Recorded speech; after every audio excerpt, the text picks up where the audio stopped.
Lost is my favorite television show of all time. I mean, honestly, it is. I spend a lot of time thinking about it, and that's why I wanted to make this video. It's a perfect blueprint on character development, how to pace a story arc, and the art of mystery building. I think it's a lot of people's favorite show. But it seems like everyone who loves this show has to do a little apology for the ending. Like, either they agree it sucks, or they justify why when, we think about it, it makes perfect sense. But I do think when the series finale concluded, fans were upset.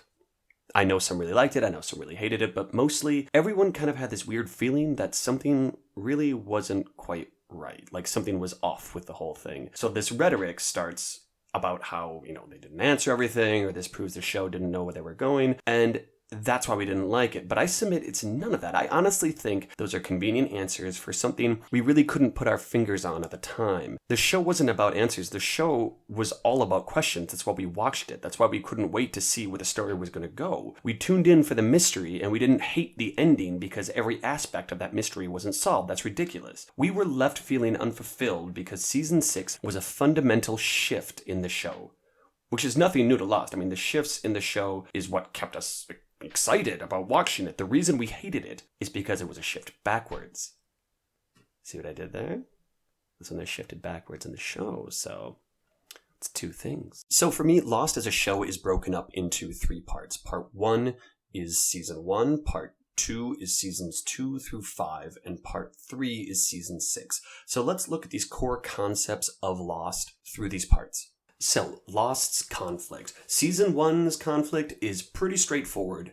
Good versus evil. Now, let me explain. The creators have cited 2 books as essential in the creation of this show. The Stand and Lord of the Flies. 2 stories where the main concept revolves around 2 warring factions. The leader of this one group is the leader of good. The leader of the other group is evil, and the characters that inhabit those camps fall somewhere in the middle of that spectrum. Jack, of course, is introduced as the leader of the good group. He takes on the aspects of both Stu Redman from The Stand by being this reluctant leader who is forced into this position by being resourceful, kind, and clever enough to make people feel that they can trust him, as well as Ralph from Lord of the Flies, another reluctant leader who is somewhat elected because he was equally resourceful in bringing all the survivors together after this horrible plane crash, including an overweight comic relief character who is quickly befriended by him. Okay, so now that we know that, who is our side of evil? It's crazy. It's Locke. I mean, it's weird when you think about it. Of course it has to be Locke. And if you rewatch it recently, it's painful how much they really wanted Locke to be the bad guy in this show. If you remember, Locke is actually introduced quite ominously. No, really, go back and watch it. Locke is this ambiguous villain in those first few episodes. He has this badass scar to set him apart from the group, plays this cliched kind of bad guy with his suitcase full of knives, suggesting him as a threat to survival. He has this eerie music playing under most of his scene, and he keeps apart from the group and speaks to Walt about these weird concrete concepts of good and evil. He's entirely Jack from Lord of the Flies. He's hunting, he's killing, he's a loner, he's got those blades, and he thinks that they're better off simply surviving and not figuring out a sustainable society. He rejects most of everything the ensemble cast is trying to do and is in direct contradiction to how Michael should raise his kid, and he's a total dick to Michael. Locke is shown to be this pissy and angry guy with a lot to prove because of how he was looked down upon for so long. No one really trusts him. All of his charm almost feels like it could be a deceit to gain trust and power, just like Randall Flagg does in The Stand. It's ambiguous, but something feels eerie about him. The ending of Tabula Rosa is the best example of this. The show was convinced he was the bad guy.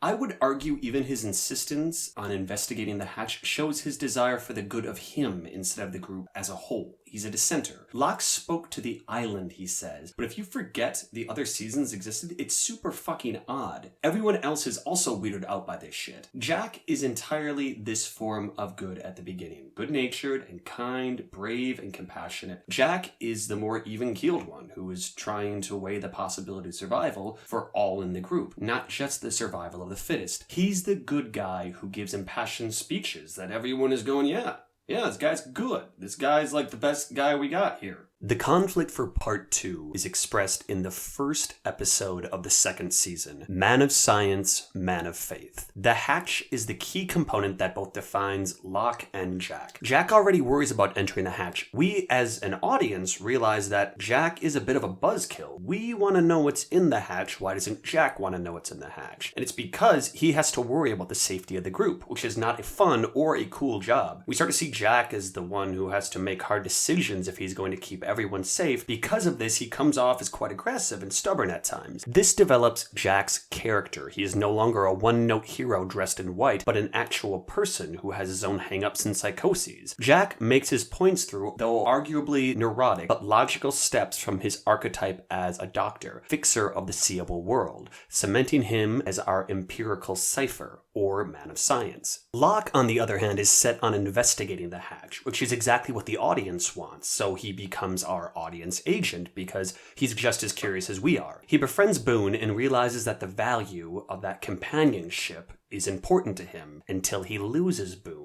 Locke shows true remorse over the events, but continues his investigation through his unrelenting belief. This is when symbolism of divine occurrences starts peppering Locke's scenes, creating a character of intuition and instinct developed out of his hunter archetype, a man who has to use what is not directly in front of him, a man of faith. Through these classifications, the show hypercharged the debate and decision-making in Lost through the middle seasons. The man of science, man of faith dynamic allows the assessment of pivotal moments in the show to be judged by our ensemble of characters, to plant a flag on either side of an argument. Should we open the hatch? I think Locke is right. No way, Jack knows what he's doing. And now the other characters can vacillate between these two sides since both have completely compelling arguments. Sometimes Locke is right, and sometimes Jack is right. The show further illustrates how compelling each side is by having Locke and Jack fluctuate between both sides. Jack's shift into faith that the rescue team will save them with no real proof. Locke's rejection in his belief that pushing the button in the hatch is important. Jack's insistence on detonating the bomb on faith alone, while Locke contemplates death, feeling that none of what he has done was real or important. Fact and belief are fairly subjective, giving validity to both sides.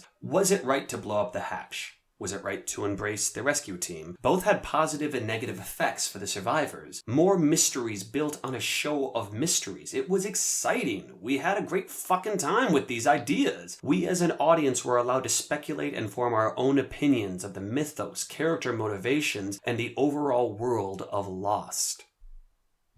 Part 3's conflict is the same as Part 1's conflict. It's good versus evil. Locke's evil and Jack's good. I mean, honestly, that's it. You can tell because Locke is a bad guy who, does evil things, and Jack's a good guy who does good things. Also, Locke isn't even Locke. He's like a monster guy who is evil. I mean, what the fuck? Locke's not Locke. He's another guy. And this other guy is evil? So, it's not Locke. It's just a guy who looks like Locke and sometimes says things that Locke says. I mean, god damn it. I really don't know what to say here. It's not Locke. It's a different guy who looks like Locke.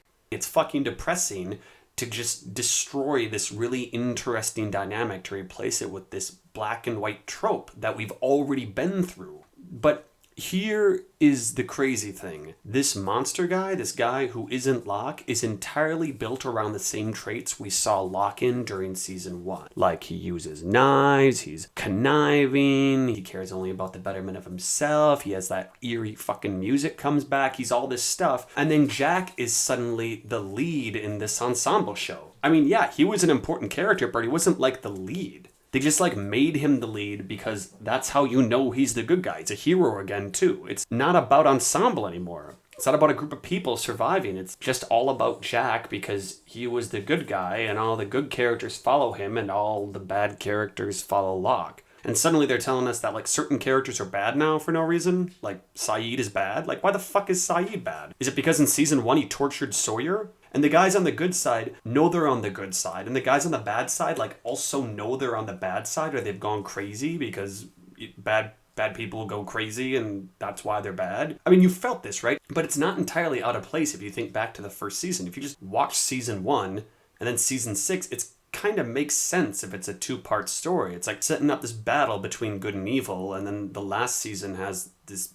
battle happen. Like, there's two sides, there's two camps. But since most of the audience did watch those seasons in the middle, we know there are a lot more than two sides. I mean, you got the others, you got Dharma, you got Jacob, you got Widmore, you got Eloise Hawkins. There's like a ton of sides in this game that you set up through seasons 2 through 5, and then they're reduced down to 2. It doesn't make any sense. And this huge shift, this conflict from season 1 to the middle seasons and the final season is my first step into why I believe Lost let us down. And it's not my last.